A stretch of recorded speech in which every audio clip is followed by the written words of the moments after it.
Welcome back दोस्तों के स्वागत है आपका हमारे यूट्यूब चैनल टेक्निकल बेतरिया में। तो आज हम देखेंगे अप्रेंटिस के बारे में। अप्रेंटिस क्या चीज़ है और हम इसके साथ साथ इसमें एक वैकेंसी निकली है ईस्टर्न रेलवे की, हम इसके बारे में भी डिस्कस करने वाले हैं। ये भी वैकेंसी अप्रेंटिस के ज़रिए से ही है।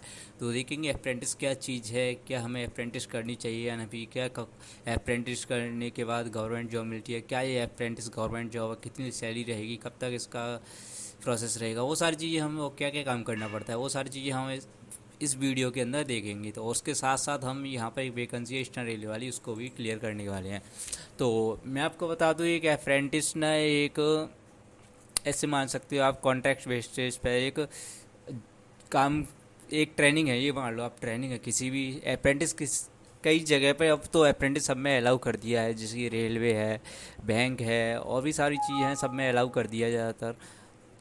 और ये अप्रेंटिस कॉन्ट्रैक्ट बेसिस पे होती है, ये 1 साल की या फिर 3 साल की हो सकती है। इसमें क्या होता है कि आपको ट्रेनिंग दी जाएगी कि आप किस फील्ड में हो। जैसे कि आप रेलवे में, यहाँ पर लिखा है रेलवे की, तो आपको रेलवे की ट्रेनिंग दी जाएगी कि इसमें रेलवे में क्या काम होता है, कैसा काम होता है, वो सारी चीज़ें इसके बारे में बताते हैं। और आप सोच रहे हो कि ये गवर्नमेंट है, लेकिन ये गवर्नमेंट अभी नहीं है फ़िलहाल। तो ये आपको एक ट्रेनिंग दी जाएगी और इसके लिए आपको कुछ पैसे भी दिए जाएंगे जो आपके स्टैम्प पे है। मान लो सैलरी है, इस प्रकार से कुछ काम आएगी आपके 10 से 12 हज़ार जो भी आपको दिया जाएगा, वो सारी चीज़ें हैं अप्रेंटिस के अंदर दी जाती है, वो सब में अलाउ है, ऐसा नहीं है। और गवर्नमेंट की बात करें, गवर्नमेंट हो जाएंगे या नहीं इसके बारे में, तो इसका तो मुझे लगता है इसका गवर्नमेंट नहीं होता ना। बाकी का चांसेस होते हैं, 10% चांसेस होते हैं कि कुछ लोगों को गवर्नमेंट कर सकते, सभी को नहीं होगा लेकिन कुछ लोगों को भी कर सकते जो उसका सही होता है। जैसे कि इससे एक फ़ायदा होता है कि आप इसकी ट्रेनिंग करने के बाद जब भी आपके इसमें फॉर्म निकलते हैं, आपने जैसे किस फील्ड से ट्रेनिंग की ली है, इसकी अप्रेंटिस किस फील्ड से की है और आपके उसी फील्ड में आपके फॉर्म निकल रहे हैं, तो आपका सिलेक्शन है वो जल्दी हो जाएगा क्योंकि आपके पास अप्रेंटिस की हुई है। आपको 1 साल, जैसे कि किसी अप्रेंटिस 1 साल के कराते हैं, तो 1 साल के बाद वो आपको एक ट्रेनिंग सर्टिफिकेट देंगे, जैसे कि आपने अप्रेंटिस किया है, अप्रेंटिस का सर्टिफिकेट देंगे। उसके बाद आपको वो दिखा करके आपका सिलेक्शन थोड़ा जल्दी हो जाएगा, बस यही है और कुछ नहीं है। ये 1 साल की ट्रेनिंग है, कॉन्ट्रैक्ट बेसिस पे है। इससे होता है कि जैसे कि कोई भी कंपनी है या फिर कोई भी जैसे कि रेलवे है, वो कभी कभी घाटे में से होती है या फिर उसका कुछ काम अधूरा रहता है, तो वो अप्रेंटिस के लोगों को रख लेती है जिसपे वो उनका काम को पूरा करते हैं 1 साल के अंदर, वो सारी चीज़ें ये करवाती हैं। उसके बाद सर्टिफिकेट दे करके, ट्रेनिंग साथ में ट्रेनिंग दे करके वो उनको रिटायर कर देती है या फिर उसका आगे जो भी प्रोसेस होता है वो कर देती है। कभी कभी होता है कि गवर्नमेंट कर देती है लेकिन ज़्यादातर नहीं करती है। तो क्या हमें ये यहाँ पर एक फॉर्म निकले हैं रेलवे ईस्टर्न रेलवे के, क्या हमें ये फॉर्म भरनी चाहिए या नहीं भरनी चाहिए, वो मैं इस वीडियो के अंदर बताता हूँ। तो पहले जान लेते हैं इसके बारे में, क्या क्या चीज़ है, क्या एलिजिबिलिटी है, कितनी फ़ीस है, वो सारी चीज़ें इसके बारे में जान लेते हैं।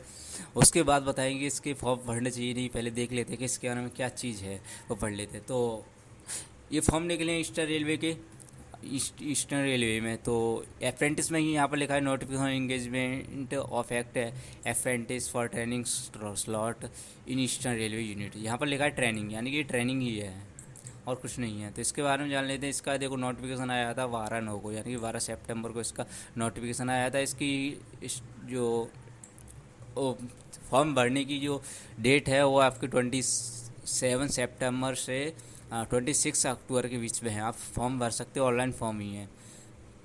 और इसके बारे में जानते हैं यहाँ पर, इसके बारे में है कुछ, ये आज की कैटेगरी है, कौन कौन इसके अंदर कर सकता है। और ये है ना काफ़ी डिवीज़न में है, एक ही जगह नहीं है। ईस्टर्न रेलवे में कई डिवीज़न है, 7 डिवीज़न के लगभग 7 डिवीज़न है इसके अंदर है।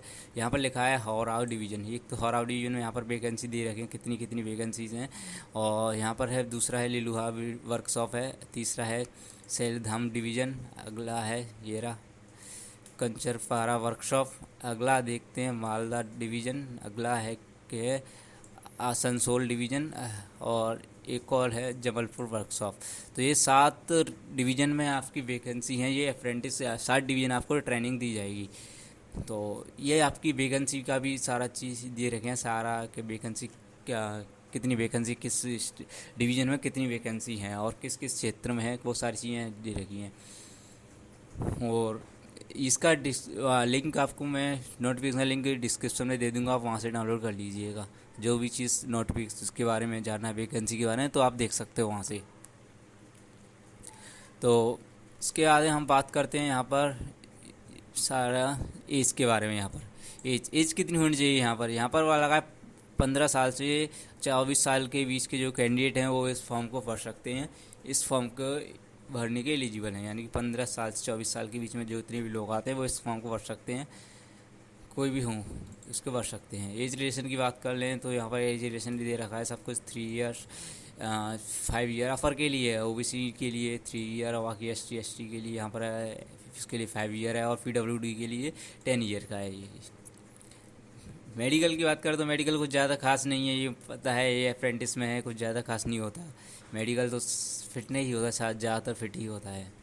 मोड ऑफ सिलेक्शन की बात कर लें तो इसके सबसे पहले यहाँ पर क्वालिफ़िकेशन की बात कर लें, क्वालिफ़िकेशन क्या क्या होगा, लेकिन इसमें अभी मैं बता देता हूँ, शायद ऊपर निकल गया होगा या फिर कुछ ये रहा एजुकेशन क्वालिफ़िकेशन, उसके बाद हम इसके बाद देख लेंगे। एजुकेशन क्वालिफ़िकेशन की बात करें तो यहाँ पर लिखा है कि 10th क्लास तो होना चाहिए, 10th पास तो होना चाहिए, उसके ऊपर भी हो सकता है, जैसे कि 10+2 भी हो सकता है, कुछ भी हो, लेकिन 10th तो होना ही होना चाहिए। उसके साथ साथ एक IIT आपने की है, सॉरी ITI की आपने की है तो वो भी एक ज़रूरी है। ITI ज़रूरी है। ITI आपने किस फील्ड से की है उस फील्ड में आपको यहाँ पर ट्रेनिंग मिल जाएगी आपको,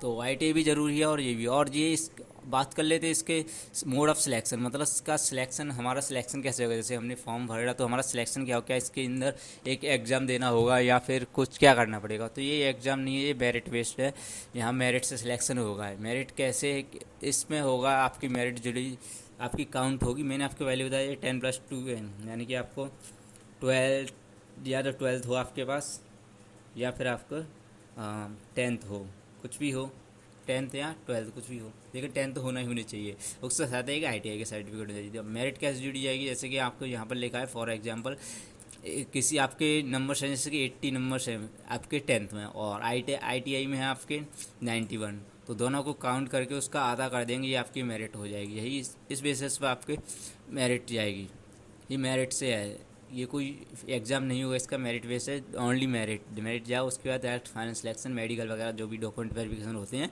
उसके बाद डायरेक्ट फाइनल सिलेक्शन। इसका कुछ ज़्यादा भी खास नहीं है।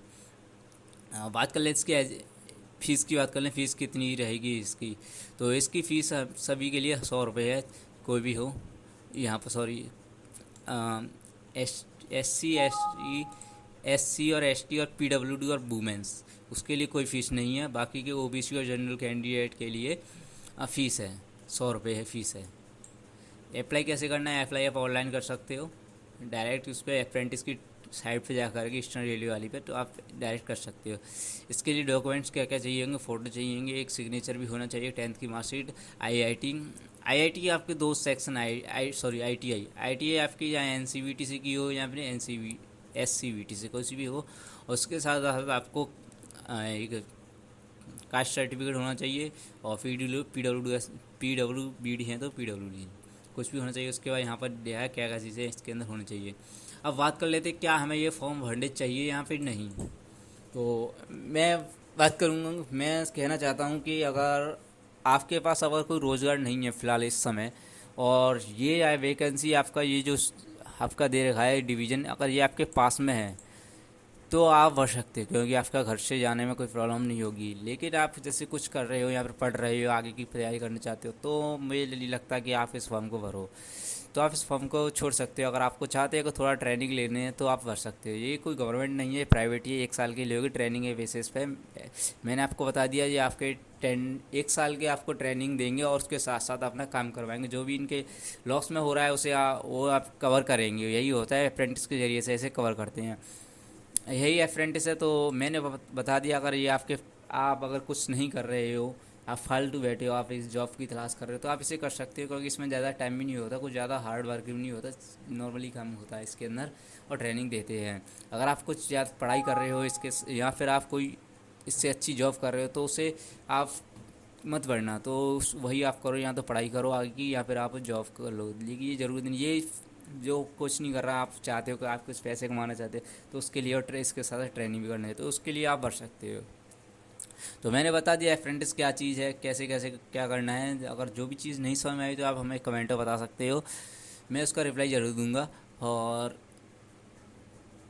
आप भरना चाहते हो या नहीं तो आप यही बताना कि मुझे भरना है या नहीं, कमेंट पे ज़रूर एक बार ज़रूर बता देना। वीडियो अच्छी लगे तो लाइक करना। टेक्निकल वित्तीय चैनल को सब्सक्राइब करना, बेल आइकन को भी दबा देना। Thank you.